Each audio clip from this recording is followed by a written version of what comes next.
The city of Corinth, like all ancient Roman cities, focused attention on the importance of power. Military power, the strength of armies. Political power, the supremacy of influence. Financial power, the potency of money. Social power, the command of public opinion.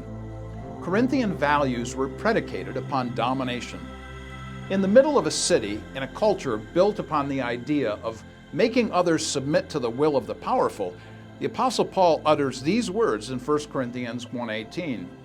For the proclamation of the cross is, for their part, folly to those who are on their way to ruin, but for our part, the power of God to save us who are on the way to salvation.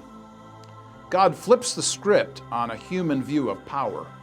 Overwhelming political, military, social, and financial power is itself overwhelmed by folly.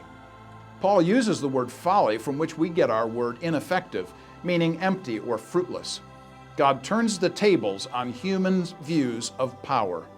Instead of domination, God's power is humiliation, the humiliation of crucifixion, the proclamation of the cross. Crucifixion, the most brutal, most disgusting form of punishment to Roman thinking, is God's way of salvation.